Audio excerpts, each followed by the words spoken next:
In the heart of a bustling city, where the symphony of traffic often drowned out the whispers of the soul, lived a young artist named Alara.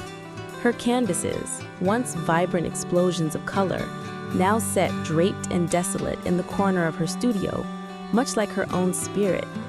A recent profound loss had cast a shadow over her world, muting every hue and dulling every sound. Laughter felt alien, joy an ancient myth.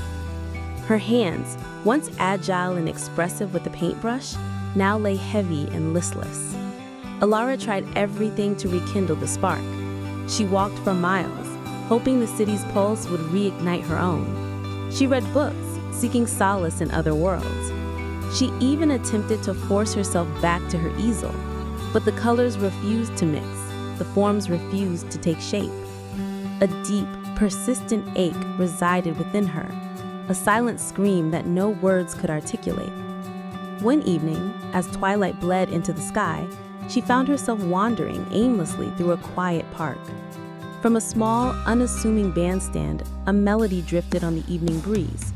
It wasn't loud or boisterous, but a gentle, melancholic tune played on a cello. Intrigued, almost against her will, Alara drew closer. An elderly man, his eyes closed in concentration, bowed his instrument. The music wasn't cheerful, nor was it overtly sad.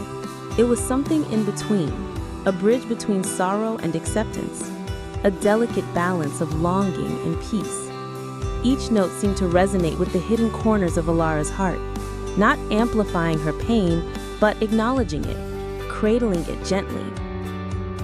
She sat on a nearby bench, the music washing over her like a warm tide. For the first time in months, the tightness in her chest began to loosen. A tear escaped her eye, then another. But these were not tears of despair. They were tears of release, of a dam finally breaking, allowing a torrent of pent-up emotion to flow freely.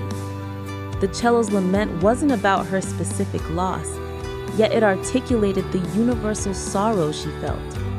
It made her feel less alone in her grief. Night after night, Alara returned to the park.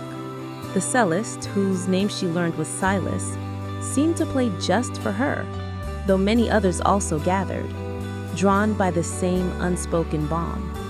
Silas rarely spoke, letting his music do all the talking. Through his melodies, Alara began to process her emotions. Some nights, the music was a gentle caress, soothing her frayed nerves. Other nights, it stirred a quiet defiance, a flicker of resilience. One evening, Silas played a piece that was surprisingly vibrant, almost hopeful. It danced and soared, full of intricate rhythms and bright harmonies. As the last note faded, Alara found herself smiling, a genuine, unforced smile that reached her eyes for the first time in what felt like an eternity. She approached Silas after his performance. "Your music," she began, her voice a little shaky. It's like a healing balm. It reaches places words can't." Silas opened his eyes, a gentle warmth in them. "Music, young one," he said, his voice raspy but kind, "is the language of the soul. It does not demand understanding, only feeling. And when the soul is wounded, it speaks to it directly, reminding it of its own inherent melody buried beneath the noise." Inspired, Alara returned to her studio. She didn't pick up a paintbrush immediately. Instead, she found an old, dusty ukulele she'd long forgotten. Tentatively, she plucked a string. It sounded raw, unrefined, but she kept at it, fumbling with chords, mimicking the simple melodies she'd heard Silas play. She wasn't seeking perfection, she was seeking expression, a way to translate the burgeoning feelings within her into sound. As she played, memories, both painful and beautiful, surfaced. But this time, they didn't overwhelm her. They became notes, phrases, a personal symphony of her journey. She found herself improvising, letting the emotions guide her fingers.